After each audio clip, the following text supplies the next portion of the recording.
Right. Me and Brother Kwame are up right now, and we want to welcome you. And what I'm going to do is I'm going to get off the screen. And first off, I want to give Brother Kwame a round of applause because the brother has been putting together these comedic New Year talks. He's been putting them together. He handpicked everybody that was on, and he did a great job. So what I'm going to do is I'm going to get out the way, and I'm going to let Brother Kwame go ahead and introduce our next speakers. Good evening, family.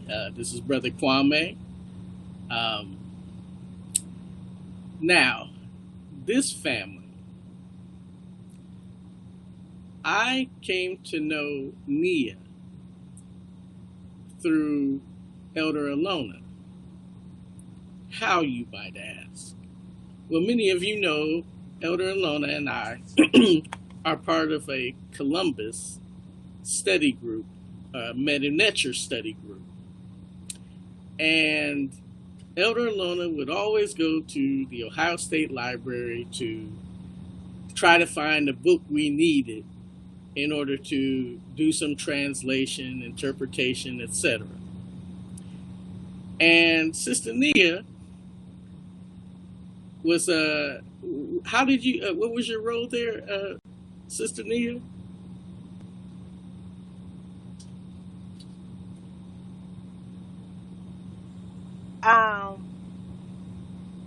Can you say your question one more time? Your role at the Ohio State Library and how you assisted Elder Alona?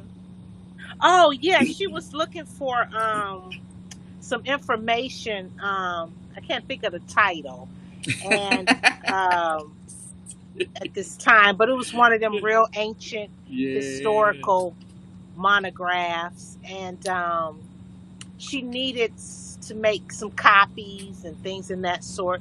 So I just assisted her on navigating through the Ohio State Library.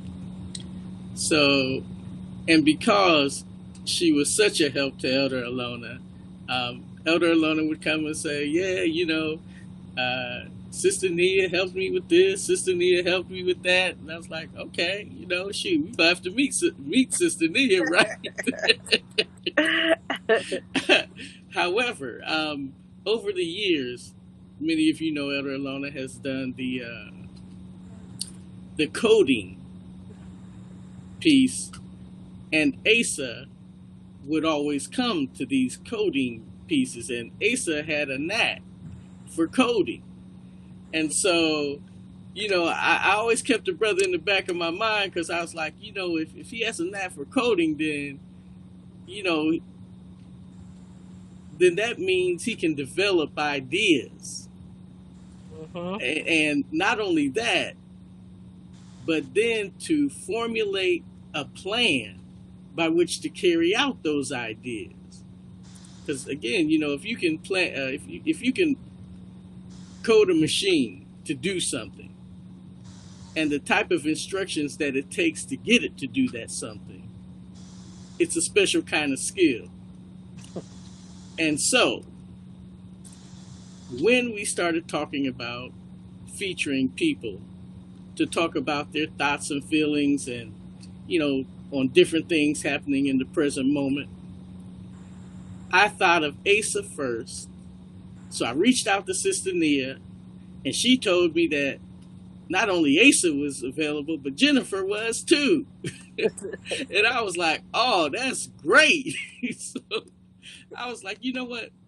Why don't you all come on as a family so we can hear how Asa's dealing with it, Jennifer's dealing with it, and then Nia and Shango, who is the father, how all of them are dealing with it together. And so let me get out the way.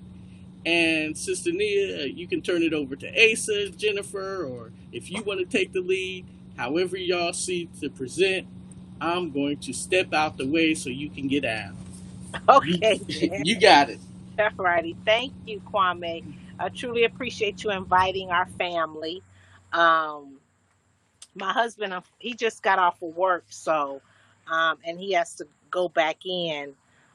So he's laying down for a minute before he does his second round of work. So, but he really wanted to be here, but he's just resting for a minute. So he may pop in a little late.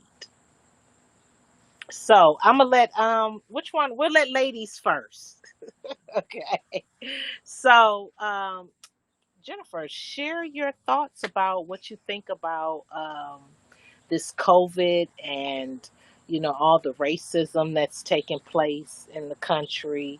What are some of your thoughts about it? And how do you feel about some of this, the things that's transpired?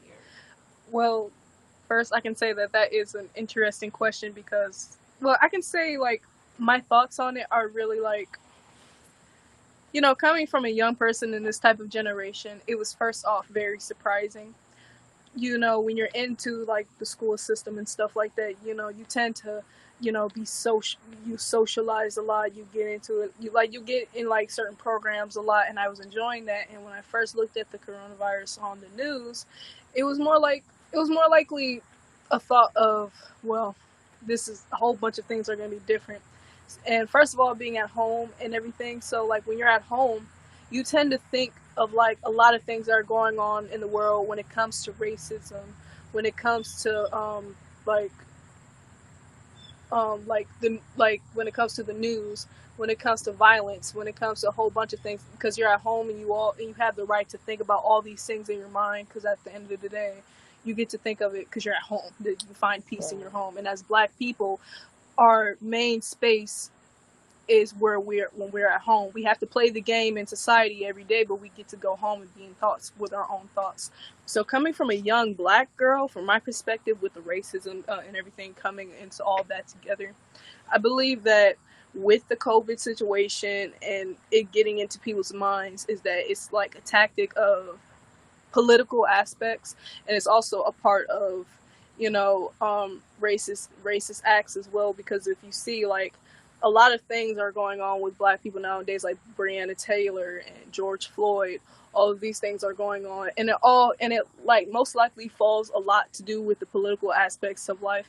Because if we see from the negligence of our president, who is Donald Trump, we all tend to, looking at the news, looking at politics, looking at racism itself, it all depends and falls on to who owns and who goes into this country.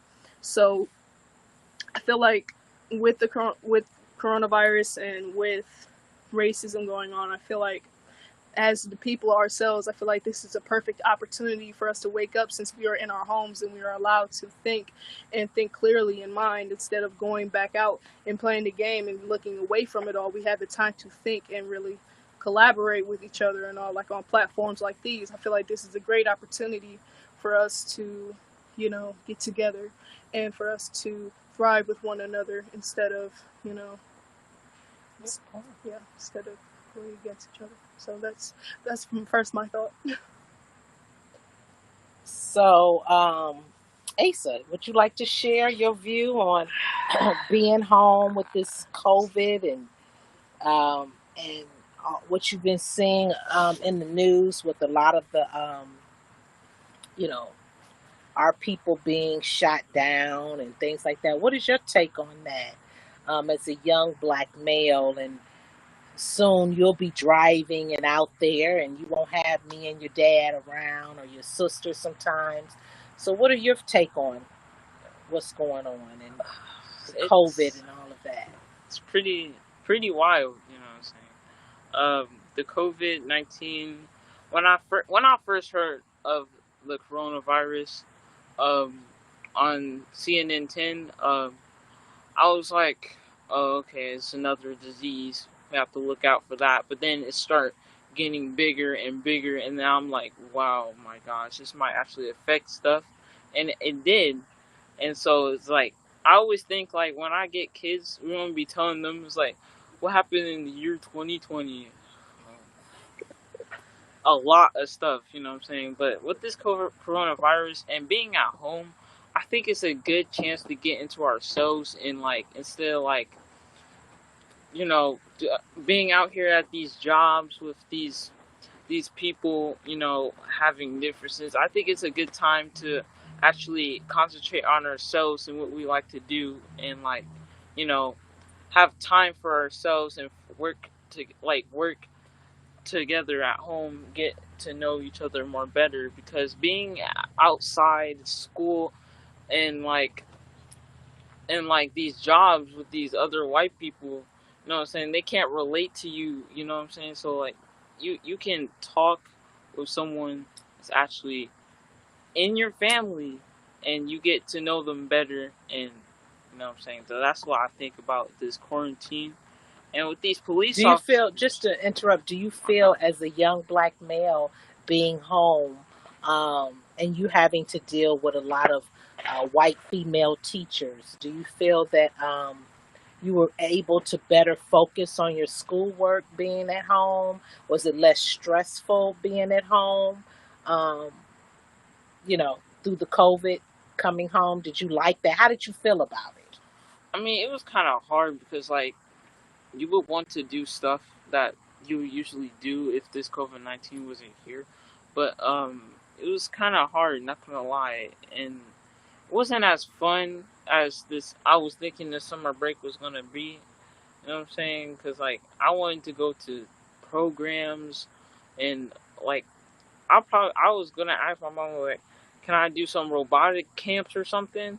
But I couldn't do that because of the COVID-19. So it's been kind of hard doing with the coronavirus affecting all that and stuff. And yeah. But about these police officers, it's like what I'm gonna say is this: I don't think us people should be scared of these police officers.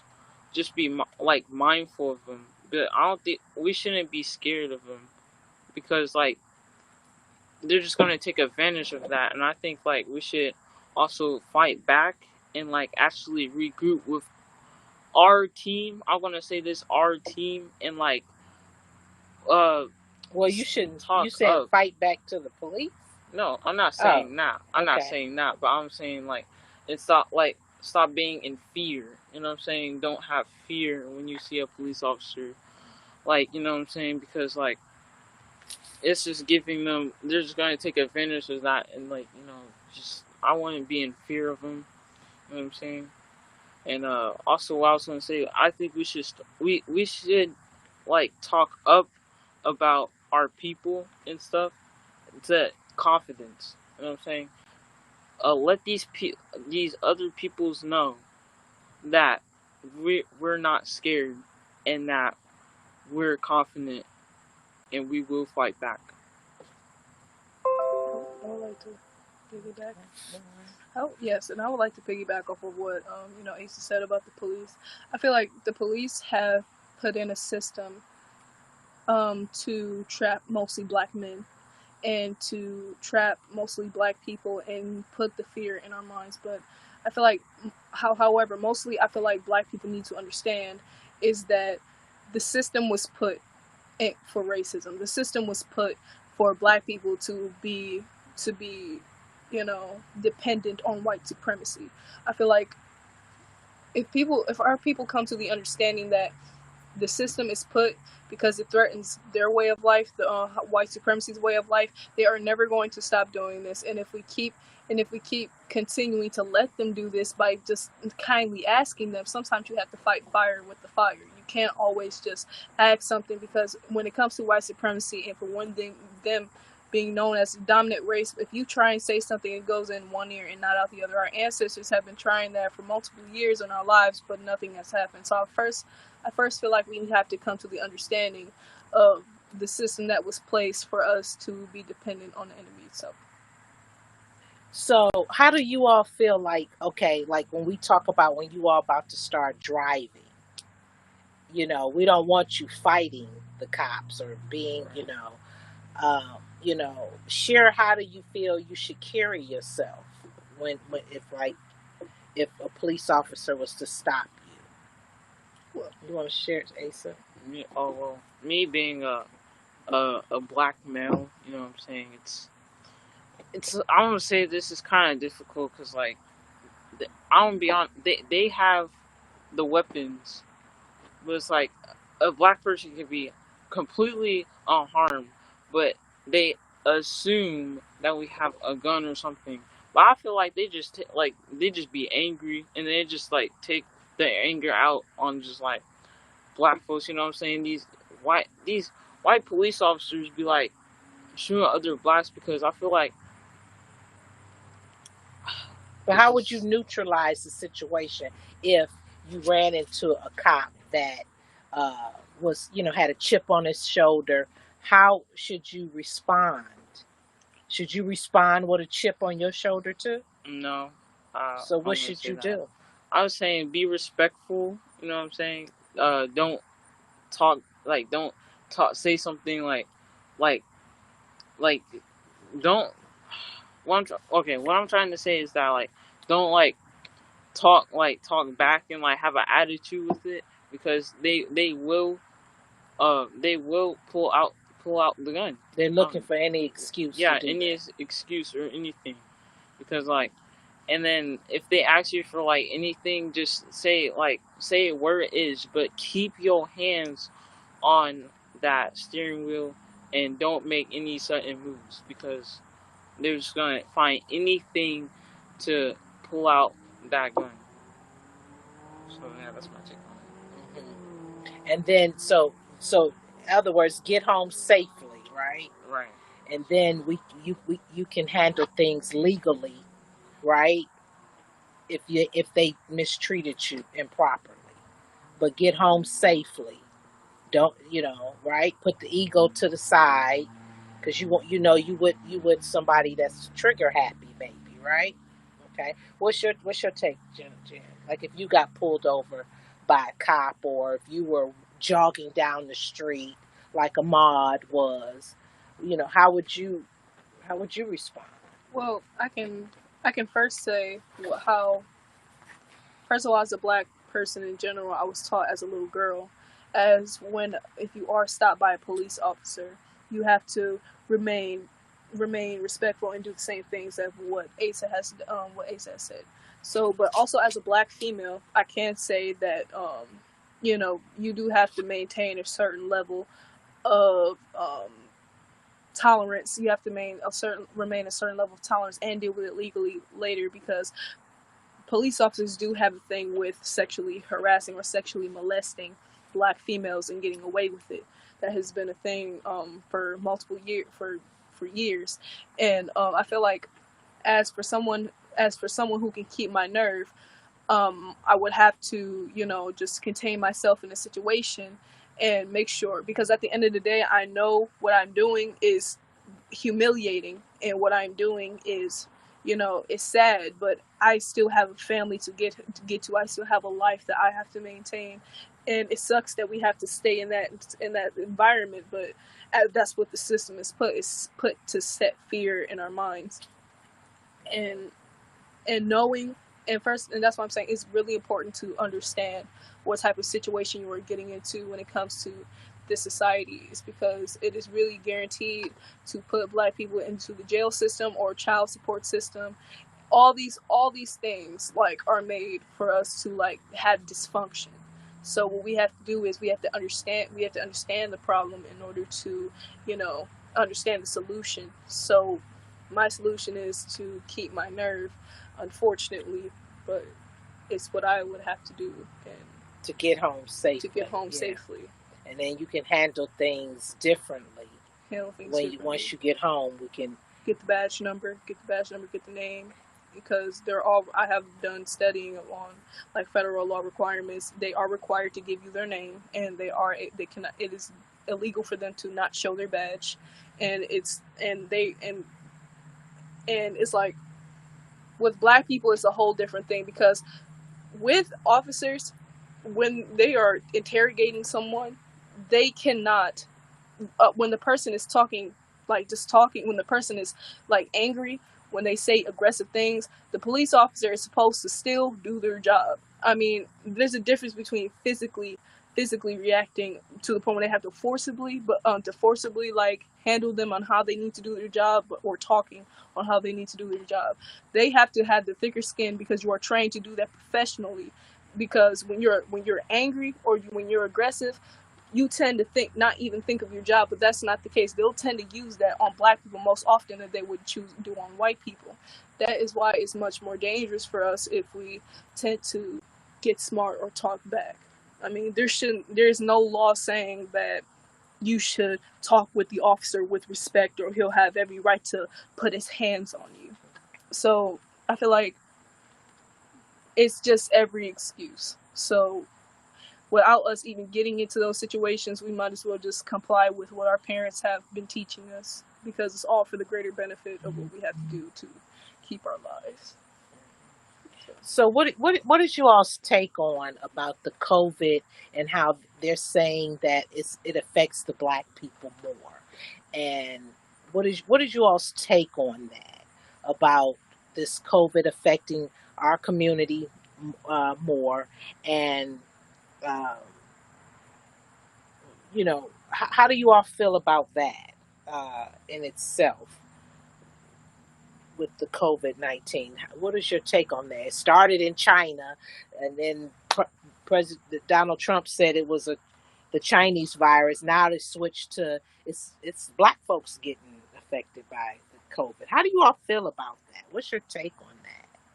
Go first.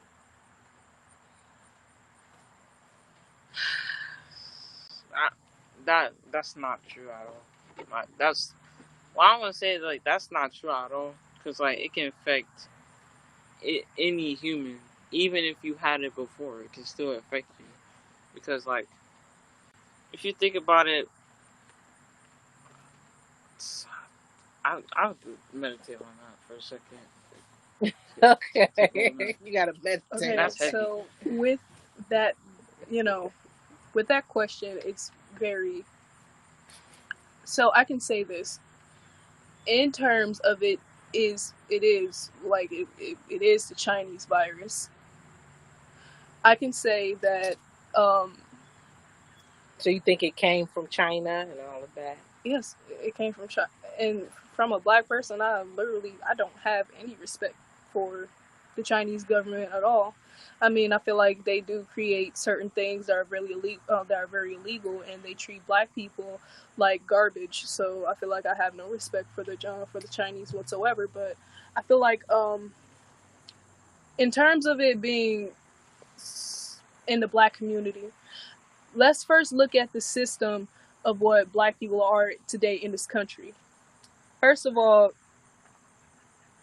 70% of black people in this country are either raised in the ghetto or in poor neighborhoods and poor stations. The difference between of how black people live and white people live are obviously very different. When you would go to a black neighborhood, you would either have the Save-A-Lot, the Dave's, the Aldi's, all these places that and basically with the coronavirus, I have to add this in. It's about your immune system as well. So you have to maintain and eat certain types of foods. Oh my God, that's a huge beat. I'm so sorry, y'all. I'm sorry. He's gone. He's in the flowers. Okay, he's right next to me though. No, he's not. Go ahead. Sit down. I'm sorry, but anyway, it's all about containing your immune system. So you have to eat certain good foods in order to like maintain that good immune system, so you can prevent certain types of viruses. So my thing with this is, if you live in an environment when you have no choice but to eat high GMOs, processed foods, foods that have chemicals in them, mostly like candies, drinks, all these types of stuff, they sell a lot in the black community. Things that are preserved in plastic, things are like this. But when you go to a predominantly white neighborhood, they would have that Trader Joe's. They would have the Whole Foods. They would have, in the Amish countries, they'll be having them, just organic, nice foods. So these foods are more likely to train your immune system in order for it to be stronger. I feel like when we eat those certain types of things, it allows our bodies to be like, it's more like poisoning your body, the things they do to our fruits, the things that we eat, the things that we drink, So you're thinking like our people that live in what they call the hood, yes, that our immune systems may be weaker, right, And that may be why it's affecting us Yes. harsher, Yes. because they don't have the access to fresh fruits and vegetables, or Right. or going to the farm to Going get to the the farm, foods.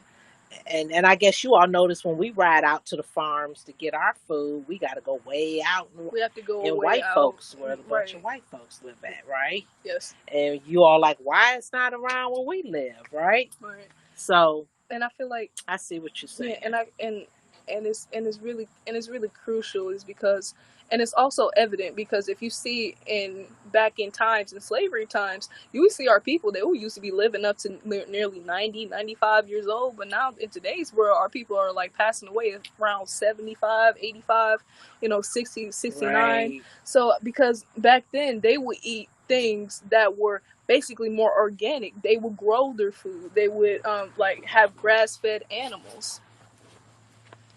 They would have. Oh my It's goodness! gone. It's not bothering y'all. It's just going into the flowers. It's not bothering you all.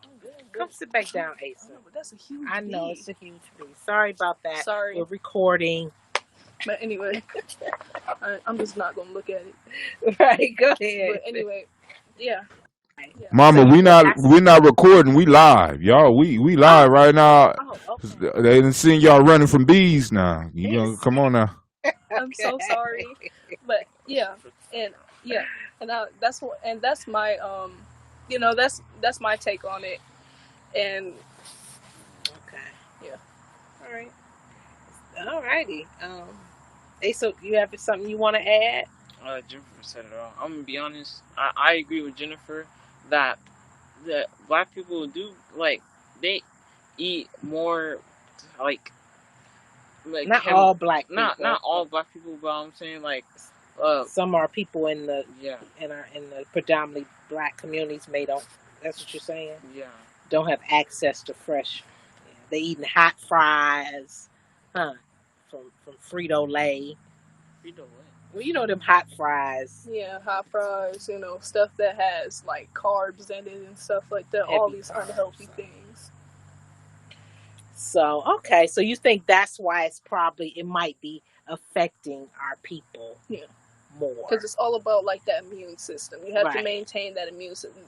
Have your elderberry, have your blueberries, have your greens, have, all of it, your chlorophyll, have everything that you need in the body to maintain that healthy lifestyle. So when there is a virus, your body is going to know you eat proper, you eat healthy, we don't need the virus. We can just take it out. But when you eat certain types of foods, viruses are just going to be like, okay, this is a weak immune system. We can just take over anytime we want to. So I feel like it is affecting the black community more than it's affecting white people. I can't say that is known.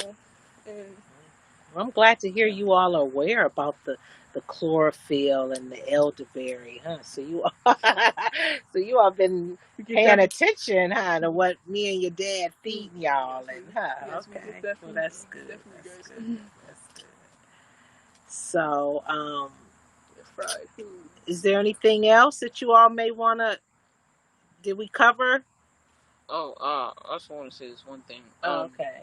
This COVID-19 is serious. Because some people, they don't understand how serious it is until it actually happens to one of their family members, and actually realize how real this is. If schools, stores, and everything is shutting down, I'm pretty sure they only realize when it happens to one of their family members or something. It only happens. So, but this thing is So serious. let me ask you all this. So if we just got done saying, what did you do?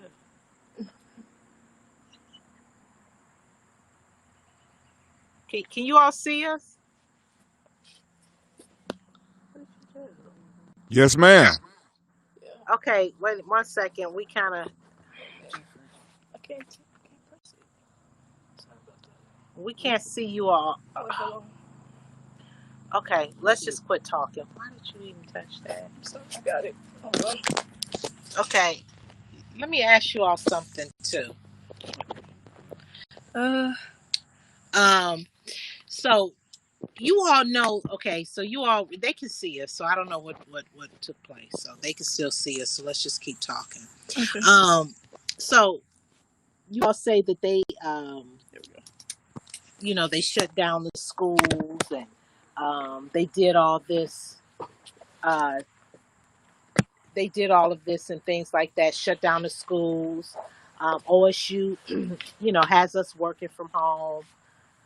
Now, if you all saying that, you know, uh, white people really don't care about us and all that stuff, why do you all think that now, you know, they shut down everything? Like, they care about us? Do you all think? What's your take on that? That, um, you know, I feel. I'm you just. understand what I'm trying to say? I see what you're saying, but like, I think that like they shut down.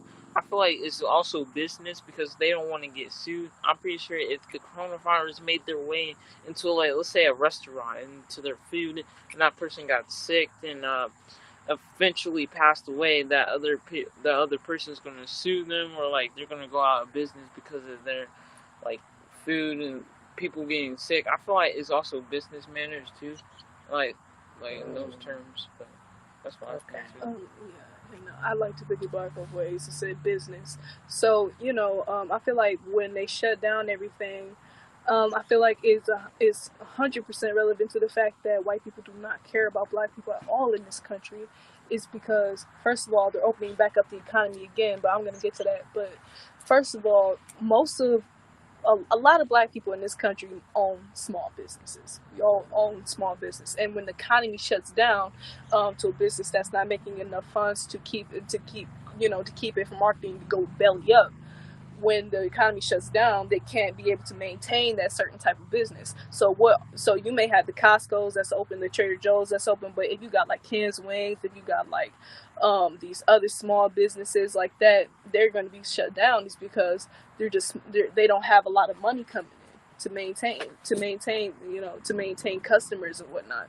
So I feel like when the economy shuts down, I feel like it is highly relevant to, black owned businesses that don't make a lot of money, because you see a lot of the Arabians and the Chinese in our hair stores, selling us products, and they be wide open, but in other places, black owned businesses are being shut down, plus opening up the economy again. That's just a death sentence, And at the point, it wouldn't even matter if you open up the economy and open up back schools. What would be the purpose of getting the mask? Because if it's being breathed by more people that they be asymptomatic with the coronavirus, there may probably be spores in the air. You don't know. So that's what I'm saying. I feel like it's way of a serious matter than what people think it is. And as black people, we have to really be careful. So that's my take on that. Okay. So, is there anything else you all like for us to collaborate on or speak on? Oh yeah. Can you hear me? We back up. I got some questions, man. Hey, first off, y'all did a magnificent job. Let's say that first. There's some serious learning and some serious thinking going on in this household, and I got my notebook because I got questions. First question. Miss Nia mentioned playing the game. She said that we got to all play the game. We get to go out into the world, and then we play the game, and then we come back home. From a young person's perspective, please explain as best you can what the game is and how you feel about this game. That was Jennifer, brother. Oh, Jennifer, my fault. Yeah. So Nia is the mom. Yes. Jennifer, okay, and we got Asa. All right, Miss Jennifer. Let me go and put the right name on here. But when you said that, I'm like, there's an old lady sitting up here talking. Ah. So you ready to answer the question? Yeah. yes, of course. What I mean by playing the game is, I mean, the one word I can say is coonery. I can say that. I can say the game has a lot to do with falling to the dependency of white society, which is dominantly owning this country as the facts that we know. I feel like we all have to play the game of not being the highly smart one, not the, you know, like when not the race that we can show ourselves as being, you know, I'm number one. You know, we have to play that type of game of, you know, I'm just the same as the average coon out here, so you guys can give me the same treatment that, you know, I can get in this job, so I can move on in this job. But when we go home, you know, you tend to have this image in your mind of you taking the white face off Yo, and share. showing the true black colors. So that's what I really feel like. So I feel like you have to put on the mask when you at work, and then you have to. Man, How do you feel about that? How does that make you feel that pretty soon you're gonna be moving into the adult world and may have to play this game?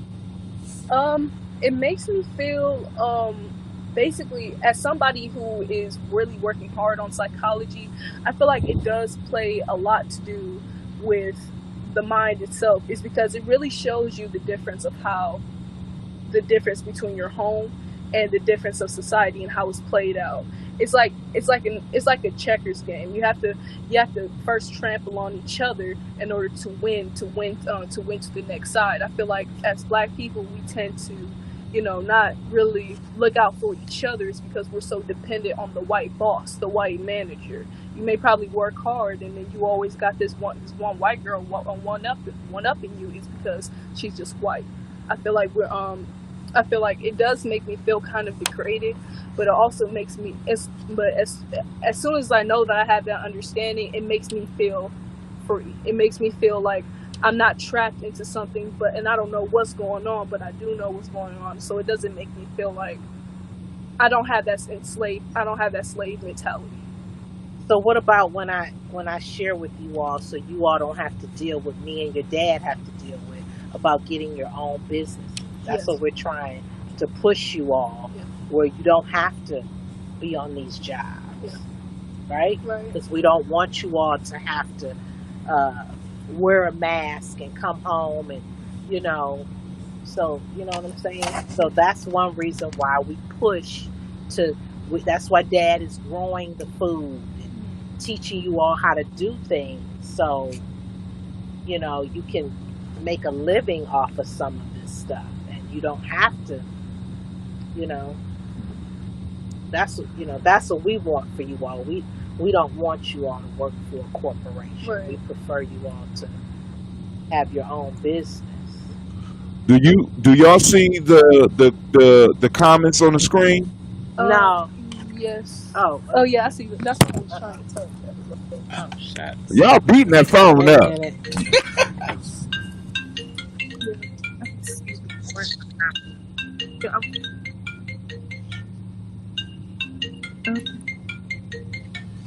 Where Is that it? Oh yeah. Do you think our DNA has to do with us having covert with us having converted more than white people, or do you think it's the media? What? COVID. Oh, COVID. Oh, COVID. He messed up on it, but it's cool. You think COVID? No, I don't believe it has something to do with our DNA. I feel like as Black people, we have always had the dominant gene. We've always had the dominant trait. I feel like it's just the way that we are treated and the way that we are getting our supplements is most likely linked to us having in our DNA. We are melanated people, and we are more open to having vegetables, nutrients, which is why we have the dominant trait, which is why when you inbreed with a white person or an Asian person, the child will always end up being most dominant. I feel like our DNA has nothing to do with the virus itself. I just feel like it's just. I wish I had my claps, girl. You cold with it. Right, right. And let me know when you start selling products because we gonna have the community gonna have to support you, girl. I Because will start selling I'm like, products. Thank you. are you now? Here go another one. It's not a question, but he kind of put an answer and he kind of agreed with you. This is a science dude. This is one of my science friends. What do you say? It's a great question. Not likely it's related to DNA, since our DNA is 99.97% similar. More likely related to the economic con. Oh. Economic conditions. It don't You know, show the whole.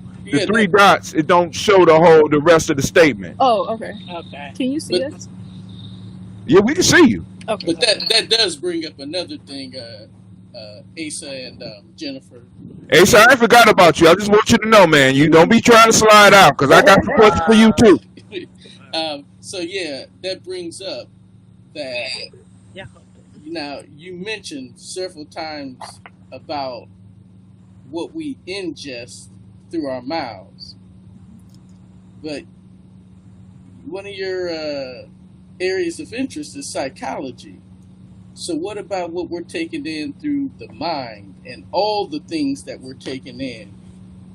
Do you believe that? And to what degree does that weaken our immune systems? So, basically, like lots of people, like lots of woke people in the Black community say that the universe is mental. I feel like that's why I'm very Woo! much into psychology.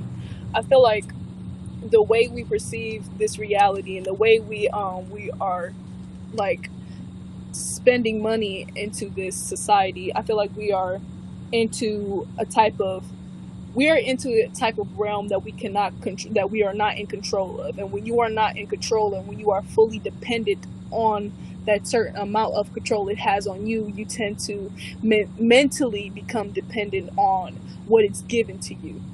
I feel like as somebody that is into psychology, my purpose is for people to be more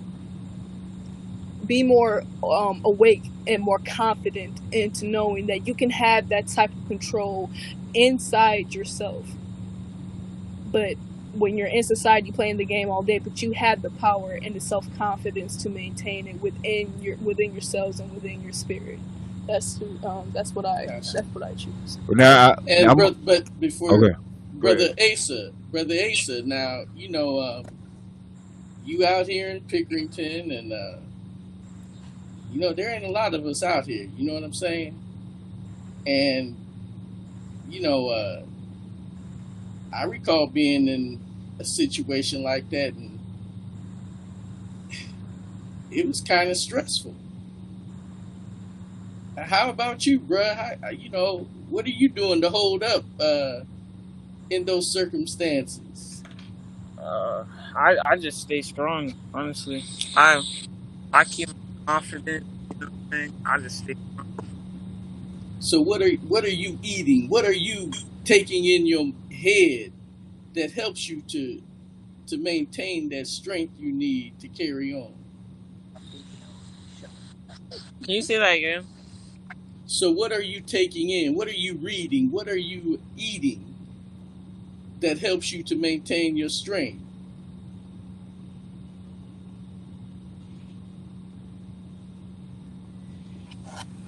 Come on, Fox. Yeah.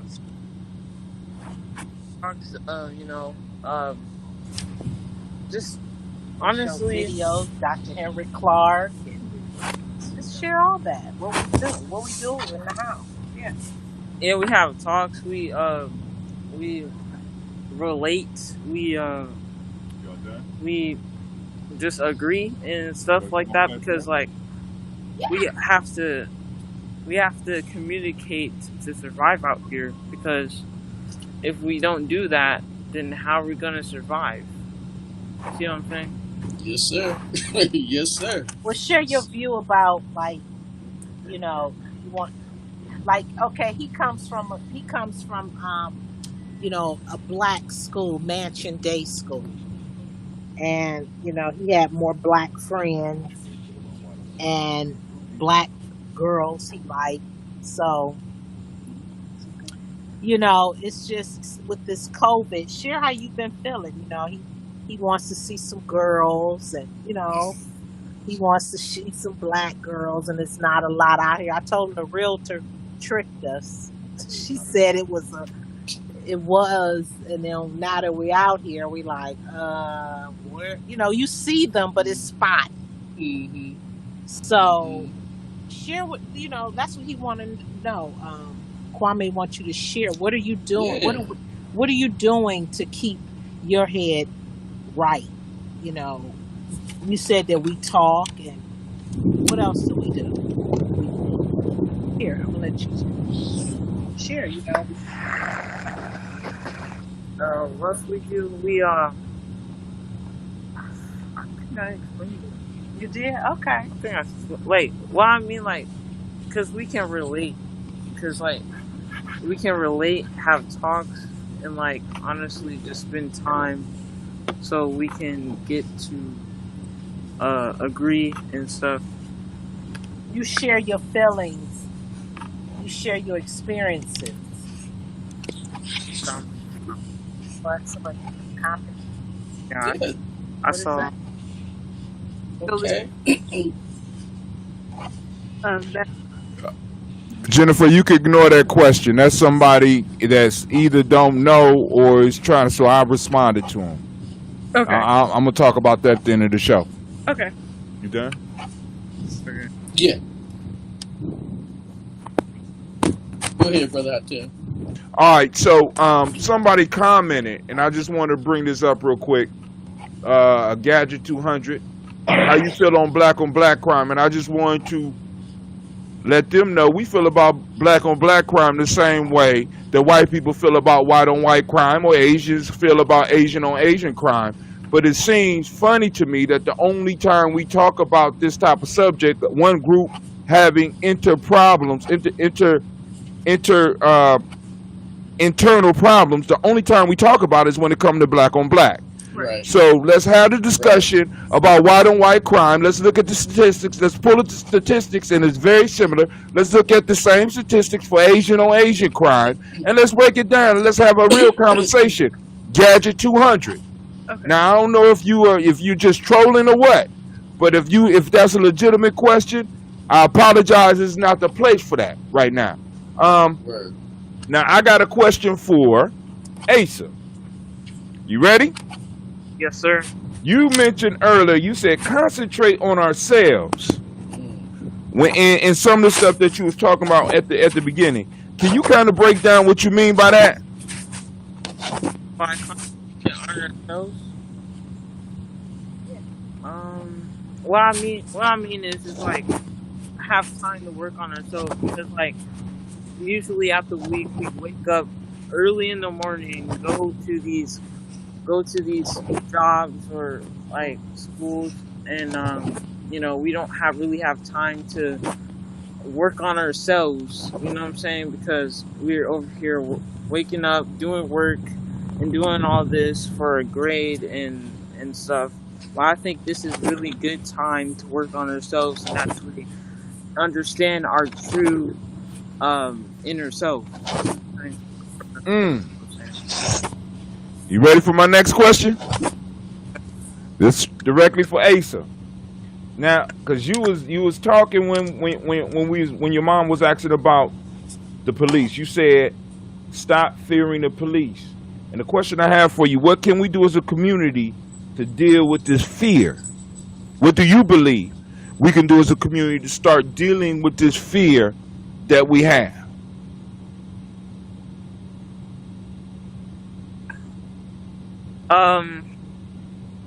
What can we? Can you say that one more time? I'm sorry.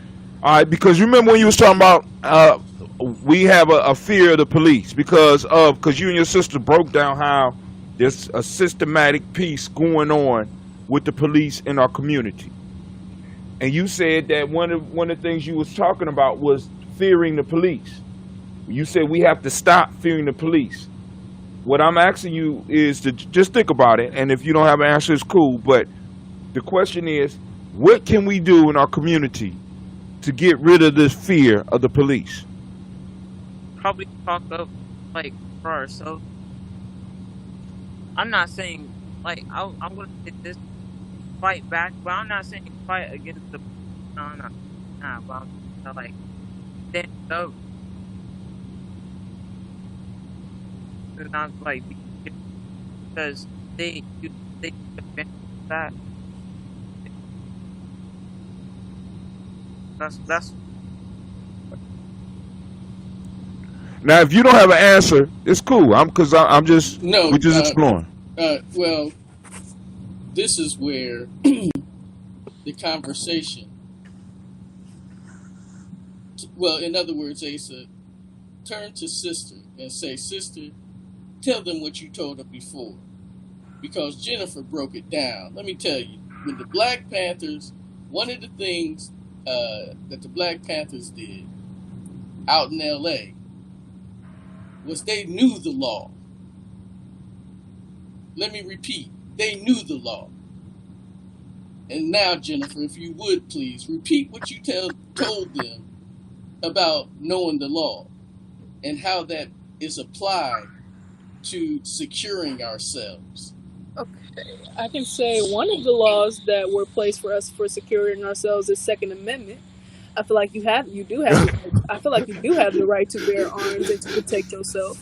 I feel like you do have to fight fire with fire. I do believe that when the Black Panther organization was bombing back doing what they needed to do, the white folks was kind of scared with OJ Simpson. They were scared out of their minds. I feel like when Black people are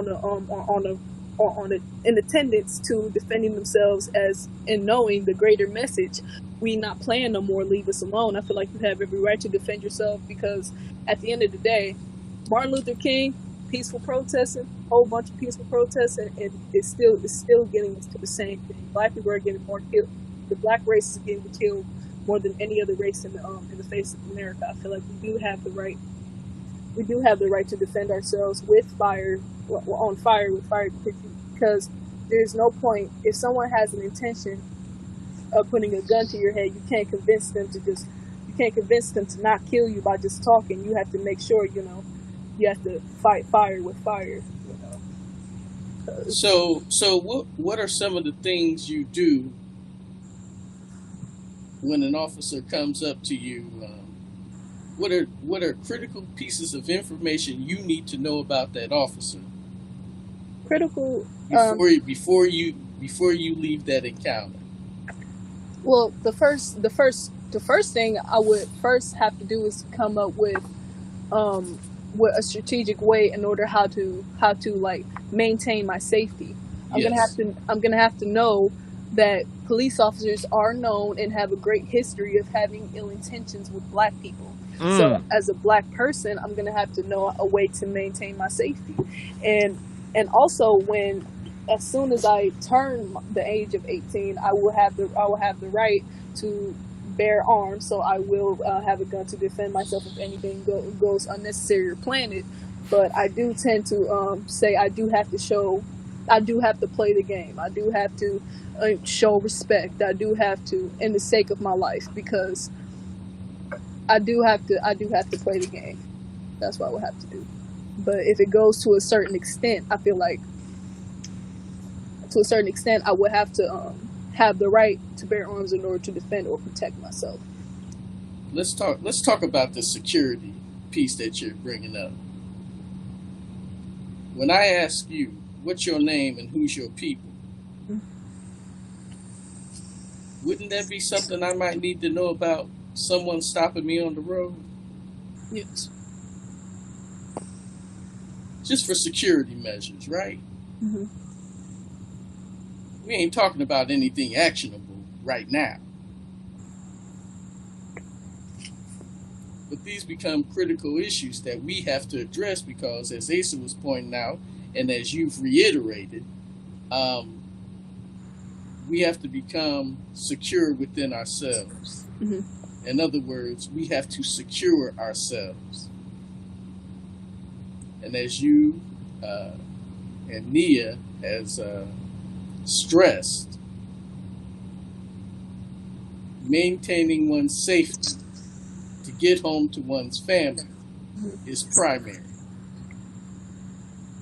And then we'll talk about what steps need to be taken. Excuse me. Brother Hatem? I got a few more questions, but I mean, because in a sense they answered them all in a marvelous conversation. We're going on an hour, fam. Y'all got a little bit more time in y'all? What's going on? Well, I mean, We're good. all right. So, Neil, you mentioned something about Chinese relations. Can you tell us a little more about Chinese and Black people relations?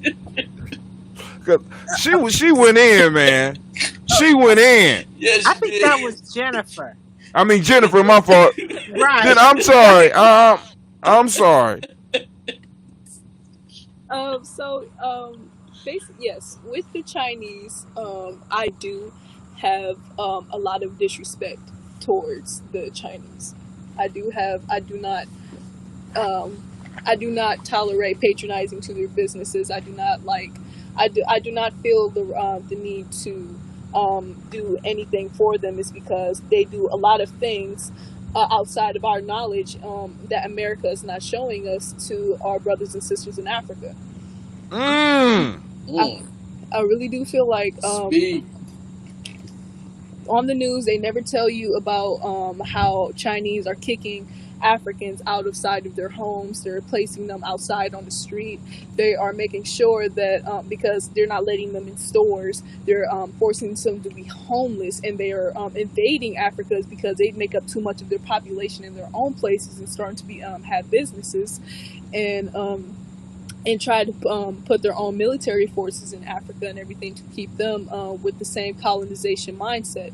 I feel like the Chinese have really done a lot to disrespect our people, and our brothers and sisters in Africa need to realize that we have to make sure to protect ourselves from the enemy that lies ahead, because the white man was already enough. The white man has already stripped everything in Africa, and the Chinese is going to be another downfall ahead. The world needs Africa. The world needs Africa based on its resources, but everyone else, even the enemy itself, will make it so much will try to make it clear and lie to them and put the colonization mindset inside them of making them realize that Africa needs the world, but in reality, the world needs Africa. From the mouth of babes. Ooh, Lord have mercy. I'm about to get y'all off the air because I'm scared, girl. You gonna take it to you?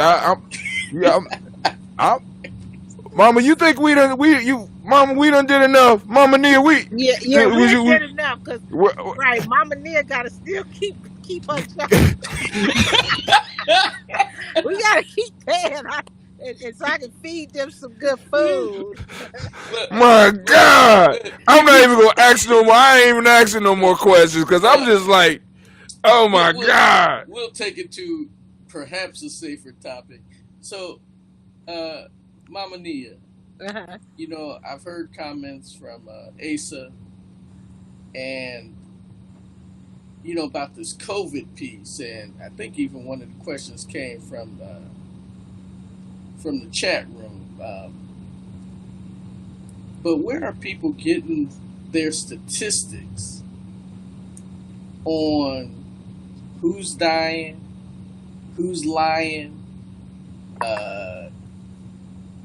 what works, what isn't working? Where are people getting their statistics from? Well, social media is real big right now, and so a lot of times, like when Jennifer comes share with us what she sees on Instagram and everything, it opens up dialogue. We're just allowing Asa to get a little bit on social media, so he's getting exposed. I tried to shield him, but he wants to get out there on social media, so so social media is kind of that's where a lot of things they're seeing. They're getting a lot of information from there, so we as parents just try to you know, what's your fact checking method? well, you know, because I'm a researcher and Mm-hmm. um, you know, and Mm-hmm. that's what OSU's hired me to do is research Mm-hmm. and publish manuscripts. So Mm-hmm. um, I utilize a lot of databases and journals, and that's where I'll go. And then sometimes, you know, because you have to look at who's writing things, and from their perspective, might be limited. Um, so sometimes we utilize spirit, you know, common sense, you know, sometimes. But that's how I do. I use both. I'll use what the credible the credible sources say, and then we'll dialogue about it, and then we use a little common sense at dinner time. We'll talk about it, and you know, we look at the authors, you know, we look at probably, you know, their lifestyle. I mean, we dissect it all. Like No, a lot, and you know. and I wanted you to go public with this because you know we have some young who need some insight into getting the correct resources Oh, okay. or reliable resources. Mhm. And I was going somewhere with that, particularly surrounding, you know, the COVID-19 discussion. Mhm. The issue that we come up against when speaking with one another is, of course, I mean, you know the history in terms of the medical abuse that we have, as Black people, have suffered under. And given that medical abuse, the question becomes, how can we trust anything they have to say?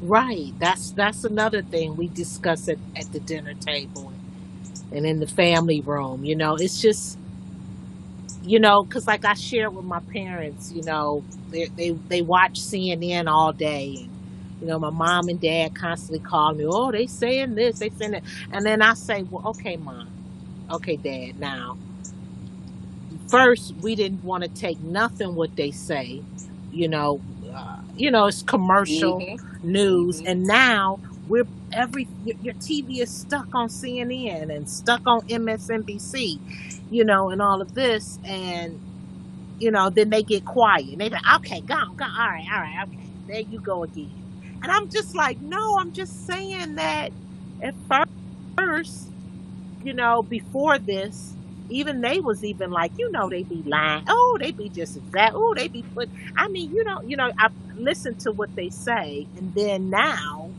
it's like everything is like gold in what they say. I mean, that's the that's the that's the gospel now. CNN and MSNBC and Dr. Fauci and all of that. Well, and then now it's like, oh, well, he's an you know, whatever, virologist, whatever. Epidemiologist. Yeah, right. So y'all running for the beat. So, But you know, that's what it is. It's just, I don't know. I think sometimes we just got to go back to spirit and use a little common sense, you know, and I mean, think about it. Our people survived the first what was it, the pandemic back in the 1900s, right?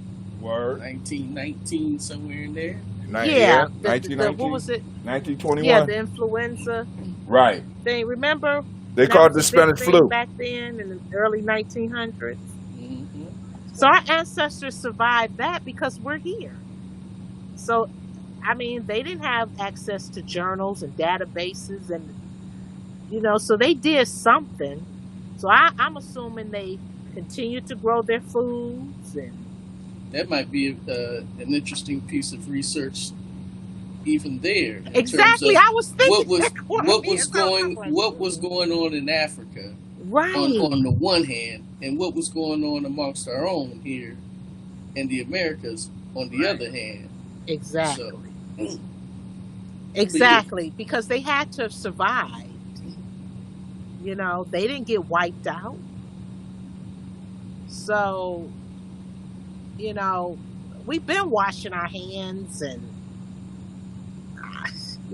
all of that. And so, it's a pickle. It's a, you know, yeah, basically what I'm trying to do uh, is to get young brothers like Asa and she Jennifer's done gone beyond, but she could help hold the hands of those following up after in hmm that when we put them on some of these research projects right. that they can make an argument for, they can make an argument against, and know the weaknesses of both, and then call on that spirit Yeah, to guide them in what say we exactly. in a manner of speaking. Uh, Exactly. but I ain't gonna hold y'all up anymore. But Hatem, if No, you this have has any been more great. This questions, has been great. but I can't tell you, brother Asa, man, we got work to do, and we gonna See, we gonna rope you into Gye-Nyame, bruh. Both of them. Sister Jennifer, man. The whole family. Good God Almighty. Sister Jennifer, you are a jewel. You talk about the jewel of the Nile. Shoot. they see You you. the jewel Man, wherever you the jewel wherever you are. well, we got to work on this running from B thing. But other than that, Thank you. Sorry. and Sister Nia and a shout out to my brother Shango. Yeah, he's You know, resting. He got to get up. I understand. I had to. I gave up some of my nap so I could talk to Nia and and Jennifer. I'm sorry, so I could talk to Jennifer and Asa over that puzzle. Right, So right. yeah, I gave up but you some of gave my him one of those mental puzzles. yeah. Share with the people Yeah, that's here yeah. now. So I'm glad. I'm grateful that you all had this platform for young people because they're going through it too. Absolutely. Asa, we got him working on some of his business, and Jennifer, and they've learned how to grow some food and build some raised beds, and so That's what's up. yeah, we've just incorporated it. You know, that- but it's been tough. I know they want to see it. Now, Brother Hatem wants one of y'all to read one of them puzzles that that I gave to you. Can you? Brother Hatem, it's coming up in I think this month's newsletter. Okay. I can't be Well, sure. Oh, we, okay, great. Yeah, you had their brain working this afternoon.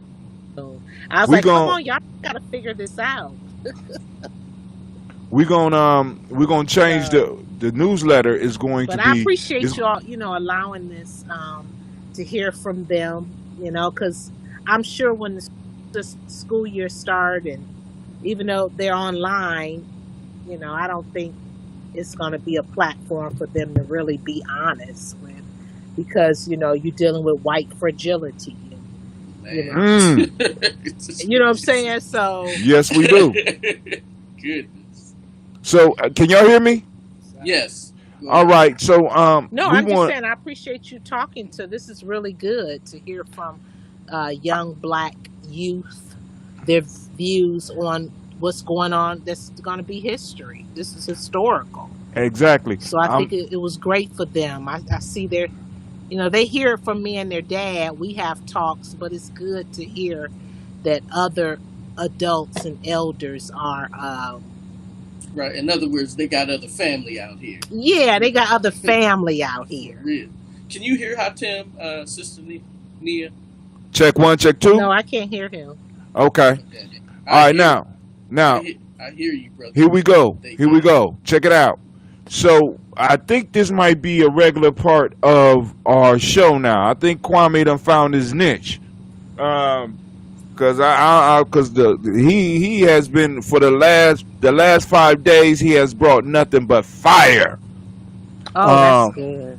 so I'm gonna talk with Brother Kwame after we get off, and cause I'm just like, wow, I'm amazed by the show and stuff like this, and we continue if he's willing to do something like this, we continue doing this and come back around to Asa and Jennifer again, to the whole family again, because I'm really people are interested in what the young people are thinking, what they got to say.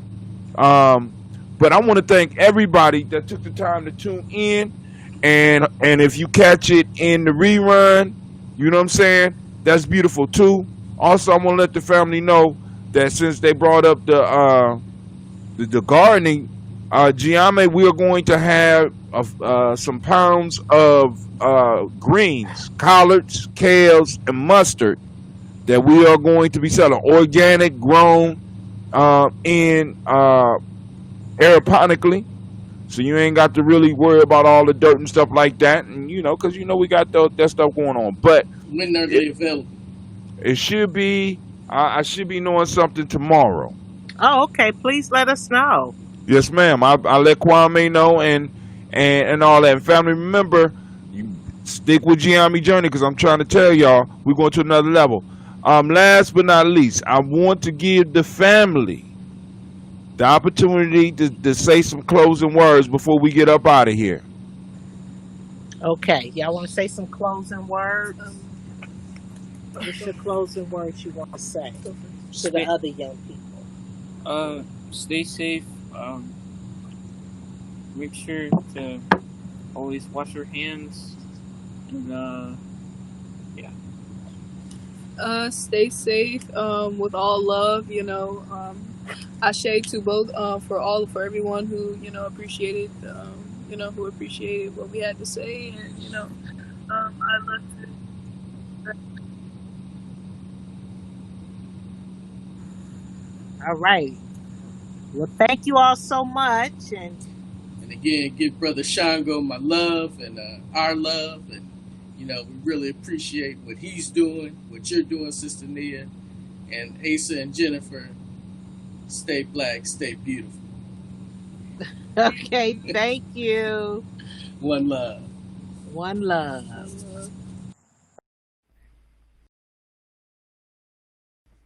What is a lion without his pride? What is a whale without his pod?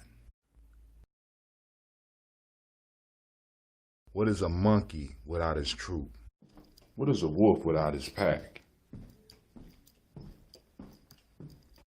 The answer is very simple.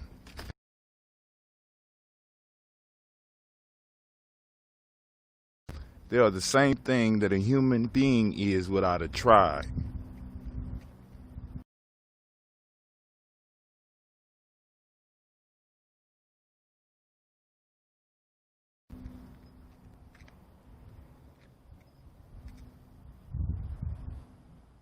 Pray.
important goddesses were black, not just for the African now in the civilization of the Greek. The Greek was so profoundly affected by the Africans that the goddess of chastity was a black woman, Artemis. The goddess of wisdom was a black woman, Minerva. The goddess of beauty was a black woman, Diana.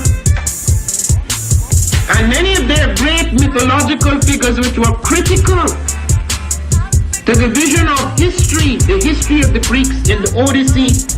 The woman who draws, who has the power to draw Odysseus and all his crew into her, is Circe, who is represented as a black woman with African features on the Greek vases. The woman who helps Jason win the Golden Fleece is a black woman, Medea. The woman who marries Perseus, the Greek hero, is a black woman.